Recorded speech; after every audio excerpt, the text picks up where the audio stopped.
रे सदा वन्दे गुरुभक्तिसञ्जीविनी तरन्ति संसारसागरं घोरं छिन्नति अट्टकमं जमणमरणं न पारयन्ति ये नित्यमृतमन्त्रहों निरता ध्यानाग्निहोत्राकुला षट्कर्मा विरतास्तपोधनधना साधुक्रिया साधुवा शीलप्रावरण गुणप्रवरणा चन्द्रार्कतेजोदिका मोक्षद्वारकपाटपाटनवटा प्रीडन्तु मां साधुवा गुरुवापन्तनो नित्यं ज्ञानदर्शनायका चारित्रार्णवगम्येरा मोक्षमार्गोपदेशिका इच्छामि वन्ते आयिरे भक्ते कौशकुकोतशालोचीं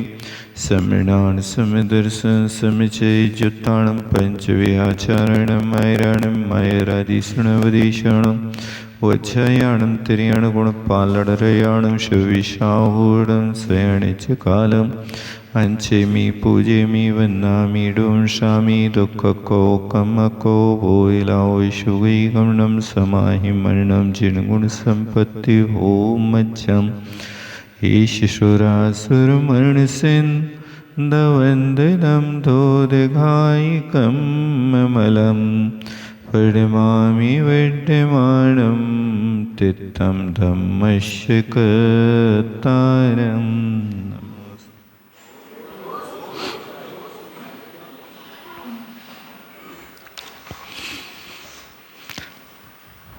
यहाँ पर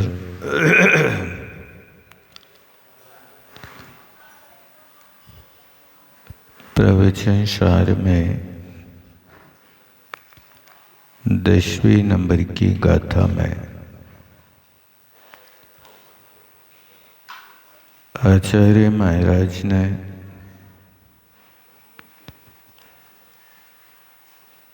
एक कथन किया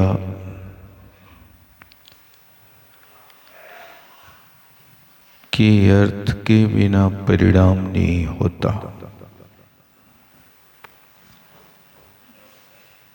और परिणाम के बिना अर्थ नहीं होता।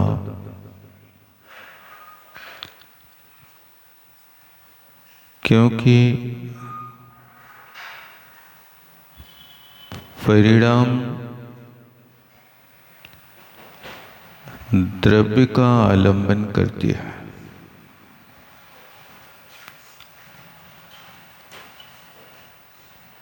अर्थ कहें, सत्ता कहें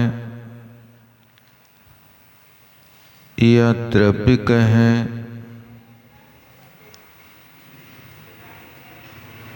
ये सब द्रव्य के पर्यायवाची नाम है।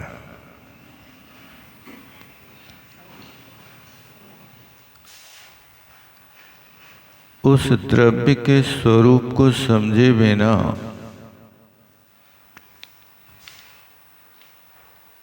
कभी उस वस्तु की प्राप्ति नहीं हो सकती।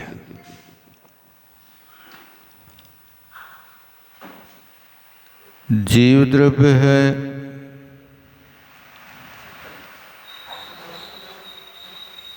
लेकिन जीव द्रव्य के मूल लक्षण को नहीं समझा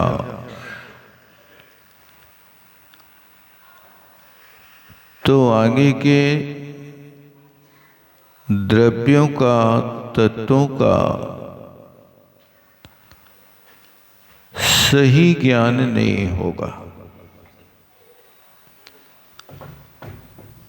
और जब सही ज्ञान नहीं होगा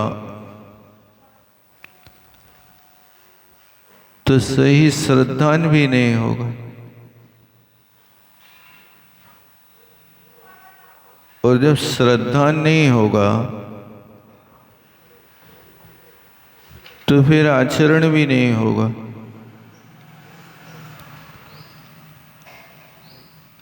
अब यदि समझे बिना आचरण करता है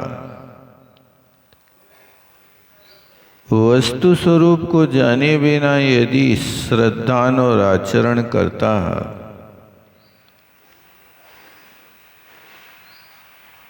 तो वो आचरण मिथ्या चारित्र की कोटि में हो जाता है।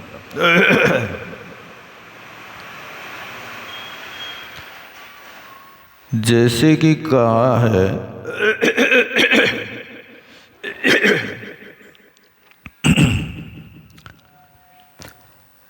आत्म अनात्म के ज्ञानहीन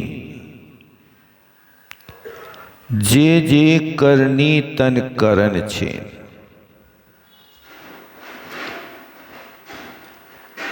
आत्म और अनात्म क्या ये आत्म द्रव्य है और क्या जड़ है, और जड़ का आत्मा के साथ कौन सा संबंध है, जब तक इस बात को नहीं समझेगा तो सही पुरुषार्थ नहीं करेगा। आत्म अनात्म के ज्ञानहीन जे जे करनी करे तन छीन, जो भी क्रिया कर रहा है जाने बिना उससे तन का तो क्षय हो रहा लेकिन कर्म का क्षय नहीं हो रहा।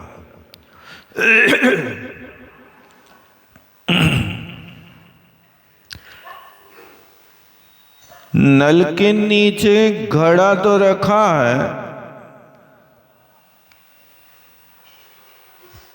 पानी भी आ रहा है,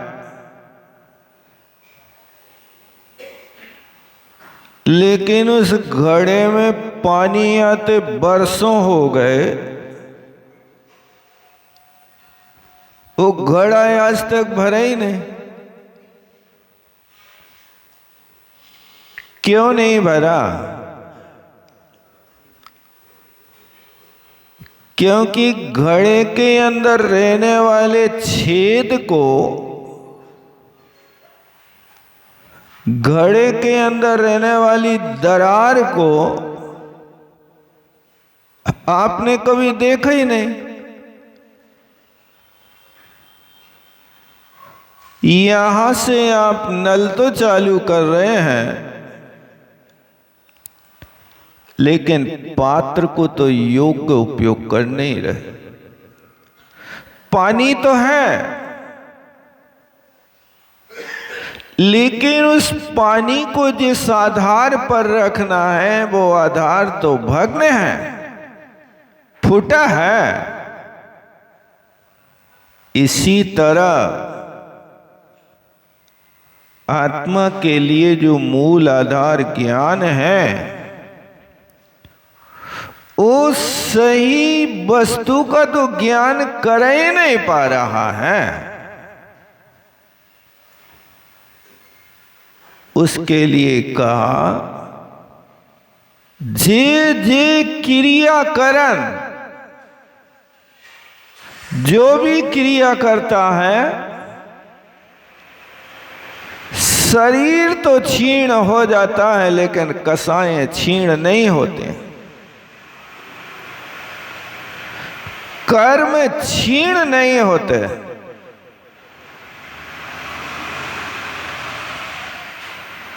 इसलिए ध्यान रखना, शरीर को क्षीण करने की अपेक्षा लक्ष्य कर्मों को छीन करने का होना चाहिए। शरीर तो समय पाकर के छीन हो जाता है। शरीर का स्वभाव ही है कि जो सीरियते गलती इति शरीरा, जो जीर्ण शीर्ण हमेशा होता जाता है, उसका नाम शरीर है। उसकी निजरा तो होती रहती है,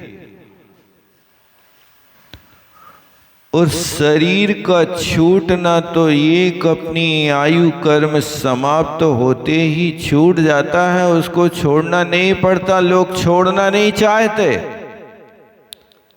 लेकिन फिर भी छूट जाता। बिना प्रयास के कार्य होता है, निस्दिन करे वो पाए देह का।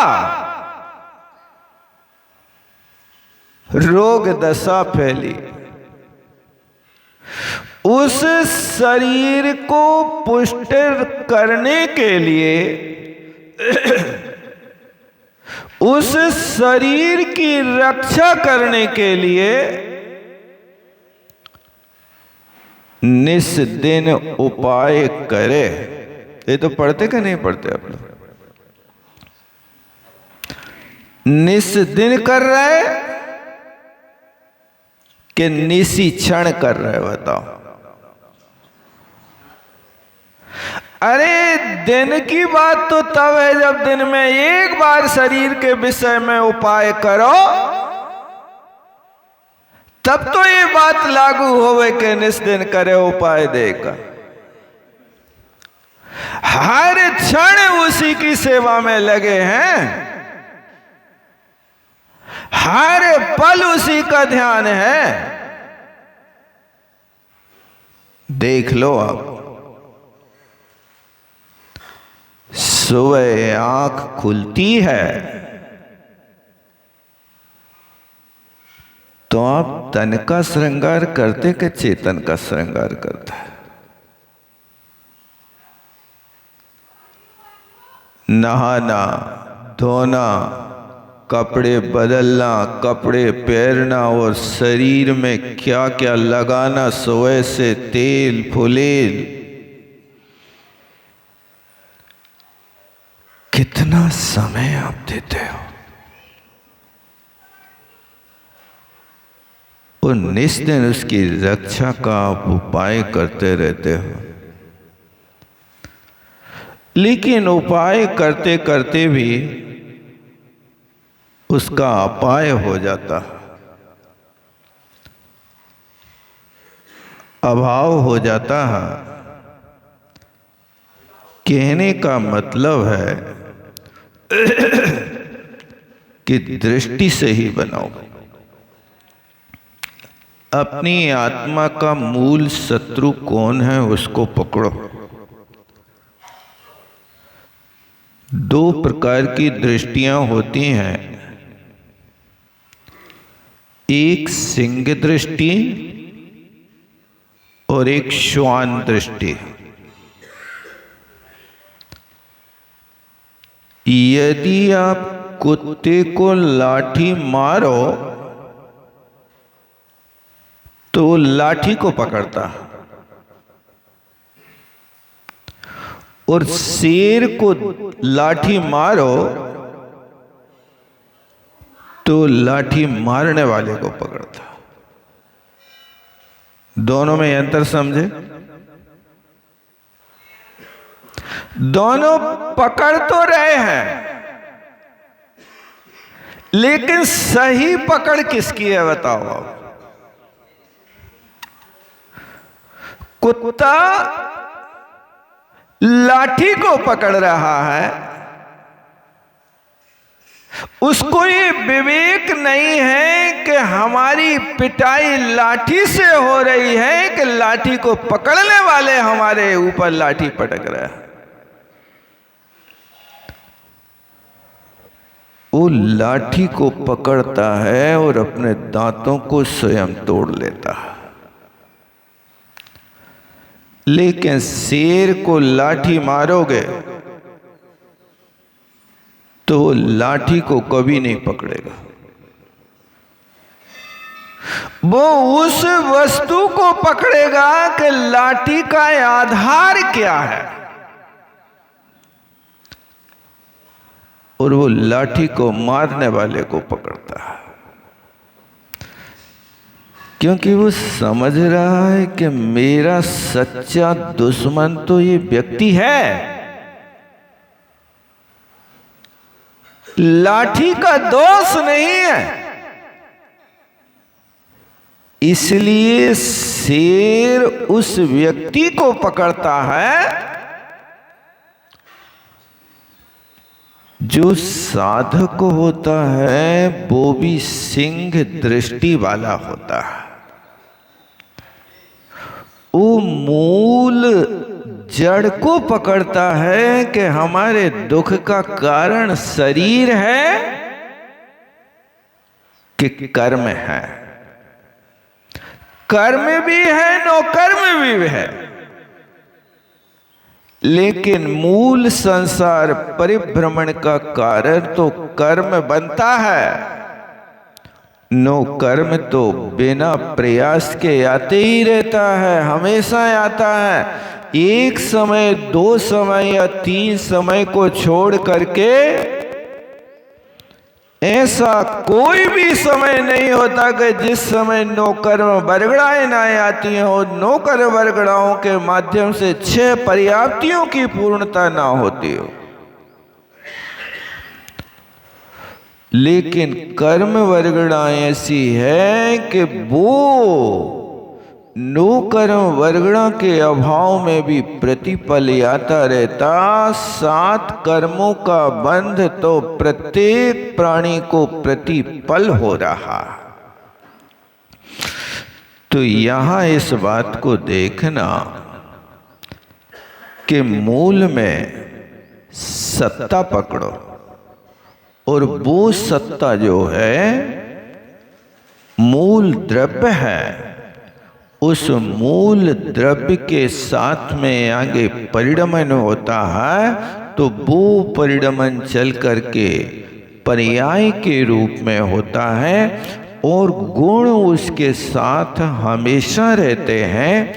जो गुण होते हैं वो द्रव्य के साथ हमेशा होते, कभी भी गुण का त्याग नहीं होता द्रव्य से, लेकिन पर्याय का त्याग होता रहता है। पर्याय जो होती है परिवर्तनशील होती है, इसलिए शास्त्रीय भाषा में कहा जाता है कि पर्याय व्यतिरेकी होती है और गुण जो होते अन्वयी होते हैं। अन्वय का अर्थ जो साथ साथ चले, द्रव्य के कभी भी द्रव्य के साथ छूटे ना जिनका, उसका नाम अन्वयी होता है। और गुण जो हैं वे अन्वयी होते हैं, लेकिन पर्याय व्यतिरेकी होती है। एक पर्याय छूट जाती है, फिर दूसरी पर्याय को ग्रहण करता है। जैसे मान लीजिए आप कपड़ा खरीदते हैं, तो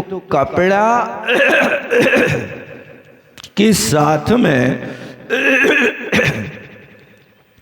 लंबाई तो नापी जाती है, ध्यान देना। लंबाई 1 मीटर नाप ली, फिर आगे 2 मीटर नाप लिया, फिर 3 मीटर नाप लिया, लेकिन उस लंबाई के साथ चौड़ाई तो बिना नापी चल रही है। तो कपड़ा एक द्रव्य है और तुम 1-1 मीटर नापते जा रहे, छोड़ते जा रहे, नापते जा रहे, छोड़ते जा रहे। ये जो हो रही है पर्याय हो रही, लेकिन उस लंबाई को नापने के साथ में आपने 10 मीटर कपड़ा खरीदा, तो चौड़ाई को भी 10 मीटर खरीदा कि 1 मीटर खरीदे? अच्छे से सोच के बताना। लंबाई 10 मीटर तो खरीद ली, लेकिन चौड़ाई कितने मीटर खरीदी आपने? चौड़ाई तो 1 ही मीटर है, आप कपड़ा कितना भी खरीद लो, वो चौड़ाई जितनी पहले मीटर में थी वो ही 10 मीटर, 20 मीटर, 100 मीटर तक जितना कपड़ा खरीदना खरीदते जाओ, लेकिन वो चौड़ाई कभी नहीं बढ़ेगी। बढ़ेगी तो लंबाई बढ़ेगी। इसी तरह जो गुण हैं वे आत्मा के पास अनंत गुण हैं, न उनमें कभी कमी होती है न कभी बड़ी होती है। जितने हैं उतने प्रत्येक द्रव्य के साथ गुण हैं, वे बने रहते हैं और वे गुण चौड़ाई की साथ हमेशा द्रव्य के साथ बने रहते हैं। गुणों का कभी भी त्याग नहीं होता। और पर्याय जो होती है वो पर्याय व्यतिरेकी है। पर्याय को अपन छोड़ देते हैं, ग्रहण कर लेते हैं। ऐसे द्रव्य में एक कपड़ा में तीनों चीजें लगाना, द्रव्य, गुण और पर्याय। एक सामान्य कपड़ा को पकड़ो, जिस कपड़े को तुम कपड़े के रूप में देखो, ना लंबा देखो, ना चौड़ा देखो, ना सफेद देखो, ना काला देखो, बस कपड़ा कपड़ा है। इसको समझ लेना द्रव्य है। और द्रव्य के साथ जो चौड़ाई है वो समझ लेना कि ये कपड़ा का स्वभाव है, इतना ही चौड़ा रहेगा। इस तरह से वो द्रव्य के साथ में गुण हो गया। गुण हमेशा साथ में रहते हैं, गुणों का कभी त्याग नहीं होता है। अब जो पर्याय है उसका त्याग होता है, तो वो लंबाई जो नापते जा रहे वो आपकी पर्याय के रूप में है। तो अपन देखें कि जीव द्रव्य अपना आत्मा शाश्वत है, एक द्रव्य है, लेकिन उस द्रव्य की होने वाली मनुष्य पर्याय, देव पर्याय, नरक पर्याय, त्रियंच पर्याय, ये लंबाई की तरह हमेशा बदलती रहती हैं। अब वो पर्याय बनाई किसने बताओ? मनुष्य बने तो आपको मनुष्य भगवान ने बनाया कि आप अपने उपादान से, अपने परिणाम से बने? किसने बनाया बताओ? कई लोग कहने लगते हैं मैंने उनको आदमी बना दिया। तो तुमने आदमी बनाया तो वे पहले का थे? गधा थे कि घड़ा थे? क्या थे? कौन से व्यक्ति को तुमने यहां पर आदमी बनाया? एक बार की बात है भाई साहब, एक शिक्षक बच्चों को पढ़ा रहा था और उस समय शिक्षक ने पढ़ाते पढ़ाते एक विद्यार्थी से सवाल पूछा। सुबह सवाल पूछा तो उस विद्यार्थी से नहीं बना, तो शिक्षक ने कान पकड़ के एक चांटा मारा और कहा मैंने तेरे जैसे गधों को आदमी बना दिया है। सैकड़ों गधों को मैं आदमी बना चुका हूं, तुझे भी मैं आदमी बना के रखूंगा। ये बात शिक्षक ने कही, उसी वक्त वहां उस विद्यालय के बाहर से एक कुम्हार अपना गधा लेके जा रहा था। ऐसा सो कुम्हार ने सुनी कि यार ये तो अच्छो मास्टर है, जे गधों को आदमी बना देता है। अब वो गधों को आदमी बना देता तो उसने जाकर के उस शिक्षक से मिला, भाई साहब मैं भी अपने गधा को आदमी बनाना चाहता हूं। सो शिक्षक ने कहा ठीक है, लाओ तुम अपने गधे को। सो उस कुम्हार ने अपना गधा आदमी बनने के लाने उसके लिए दे दिया शिक्षक को। अब वो वहां पर गधा को छोड़ के चला गया और पूछा कि भैया कितने वर्ष लगेंगे गधा हो आदमी बनने के लाने? बोले 10 साल लगे। ठीक है, तुम 10 साल बाद आइयो। अब वो उसको छोड़ के गया और 10 साल बाद आया तो शिक्षक से कहता, भैया हमारा गधा आदमी बन गए? हाँ बन गया। कहाँ है?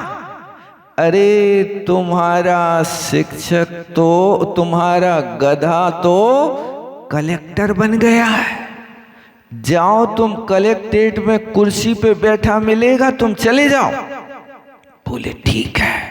अब वो वहां से दौड़ा, कलेक्ट्रेट गया और वहां जाकर के देखा कलेक्टर कुर्सी पे बैठा है। सोचता है, आहा मेरा गधा तो आदमी क्या कलेक्टर बन गया, बहुत आनंद है। सो उसने उस कलेक्टर के सामने कहा कि भैया आओ तो हमारे पास, तुम गधा से आदमी बन गए। सो उसने अब उनको बुलाने की कोशिश करी। अब वो जाकर के उनके पास पहुंचता है और उनकी कॉलर पकड़ता है। सो उसने एक लात मारी कलेक्टर ने। सो वो कहता है, देखो तुम गधा से आदमी तो बन गए लेकिन लत्ती मारना नहीं छोड़ी तुमने। ऐसे लोग यदि गधा से आदमी बनते तो वास्तव में सारे दुनिया के त्रियंच आदमी बन के भगवान बन जाते। कोई शिक्षक किसी को आदमी बना सकता है? ये तो स्वयं के उपादान की शक्ति है। ये तो एक निमित्त मात्र होते हैं, लेकिन मूल कारण तो कुछ और ही होता है। इसलिए कोई के गुण कोई छीन नहीं सकता और कोई में कोई गुण भर नहीं सकता। बस इतना है कि आप प्रकाश दे सकते हो, आप उनके माध्यम से देख करके अपने गुणों का विकास कर सकते हो। भगवान आप बनोगे तो भगवान अपने पुरुषार्थ से बनोगे। कोई तुम्हें भगवान बना नहीं सकता है। माटी के माधव तो कुम्हार बना देगा, लेकिन तुम्हें इंसान से भगवान बनना है तो वो पुरुषार्थ तुम्हें स्वयं ही करना होगा। इसलिए उस द्रव्य को समझो कि मैं जीव द्रव्य हूं। अब उस जीव द्रव्य को इन विकारी पर्यायों से निकालने का उपाय क्या है? पर्याय से पर्याय अंतर हो रही है। आप मनुष्य बने हैं तो ये मनुष्य आपके परिणाम ने बनाया। कई लोगों की धारणा है कि भगवान की मर्जी से हम मनुष्य बने और भगवान की मर्जी से सब कुछ होता है। ऐसा लगता है आपको कि भगवान की मर्जी से सब कुछ होता है? भगवान जो चाहे वो करे। और भगवान मतलब इतना पक्षपाती है कि कछु लोगों को सुखी बना देवे, कछु लोगों को दुखी बना देवे। कुछ लोगों को स्वर्ग भेज देवे, कुछ लोगों को नरक भेज देवे। ऐसा क्यों कर रहा भगवान? यदि सब प्रजा एक है तो भगवान सबको सुखी बना देवे, सबको स्वर्ग भेज देवे। यहाँ त्रियंच किस लिए बना रहा, जहां पर उन त्रियंचों को इतने कष्ट के कोटि जीव थे यातना बना। ये त्रियंच जहां करोड़ों जीवाओं से उनके दुखों का वर्णन नहीं कर सकते हैं, ऐसी दुखी पर्याय भगवान ने काय बनाई? आप तो यही समझते भगवान ने बना दिया। भैया इसका कोई न करता धरता अमिट अनादि है। ये ईश्वर कर्तृत्ववाद वाले तो मानते हैं कि भगवान मनुष्य को बनाता है, त्रियंचों को बनाता है, और वे मानते हैं यज्ञार्थम पशुआ सृष्टा, यज्ञ करने के लिए पशुओं की रचना हुई है, ब्रह्मा जी ने की है। ये सारी की सारी बातें ईश्वर कर्तृत्व के ऊपर जाती हैं। लेकिन जैन सिद्धांत कोई को कर्तृत्व नहीं मानता है। यहाँ तो कर्तृत्व है तो स्वयं अपने परिणामों का कर्ता और भोगता है। इसलिए कहा जाता है स्वयं कृतम कर्म यदात्मना पुरा फलम तदीयम लभते शुभाशुभम परेण दत्तमिति लभ्यते स्फुटम स्वयं कृतम कर्म निरर्थकम तदा। भैया जो भी तुम अच्छा बुरा फल पा रहे हो वो स्वयं कृतम कर्म, स्वयं के द्वारा किया हुआ कर्म है। किसी ने कर्म तुम्हें दिए नहीं, किसी ने तुम्हें दुखी किया नहीं, लेकिन इस सुखी और दुखी की बात तो आपकी कल्पना से आ जाती है। आप बहुत दुखी हैं, आपका बेटा आपको गाली देवे तो दुखी हो जाओ, और आपका बेटा आपके गीत गाए तो आकाश में उड़ने लगो। लेकिन मैं कहता हूं कि ये तुम्हारी सोच है कि बच्चा दुखी कर रहा, वो तो गा रहा है। चाहे गाली गाए चाहे गीत गाए, उसका तो मुख है, वो गा रहा है। लेकिन उसके गाने को तुम क्या मान रहे? तुम्हारी दृष्टिकोण क्या है बताओ? वो ही शब्द आपको कभी सुखी कर देता है और वो ही शब्द दुखी कर देता है। गाली अच्छी है कि बुरी है? कैसी है बताओ? यदि कोई मित्र गाली देवे तो उसको मजाक ले लेते हैं, अरे वे तो मजाक करते ही रहता है, क्या होता ना ऐसा। और कोई दुश्मन गीत भी गावे तो उसके गीत भी गाली बन जाते, नहीं हो जाते?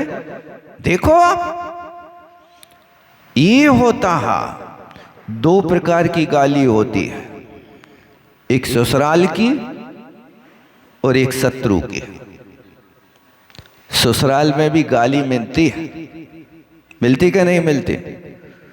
वो प्रथम अवसर होता कि जब मेडिकल कॉलेज में स्टूडेंट्स भर्ती होता, तब साल भर उसकी का दशा होती है वो ही जानता है।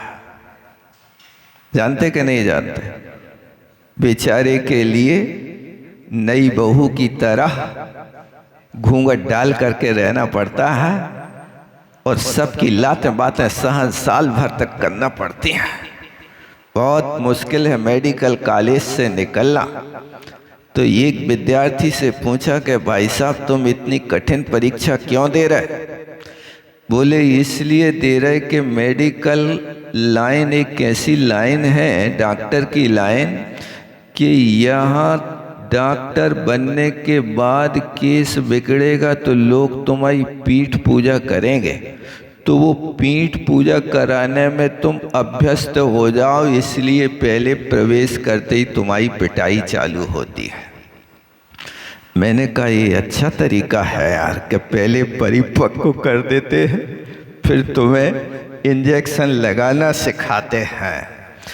तो इसी तरह यहाँ जब शादी होती है, उस शादी होते ही वहाँ पर सारे के सारे देश के बाराती खाबे बैठते हैं, और यहाँ पर्दा के भीतर भी वधू पक्ष की सारी महिलाएं और जब गीत गावे बैठती हैं तो ऐसे ऐसे गीत गाती हैं कि कोई दूसरा गाए तो महाभारत हो जाए।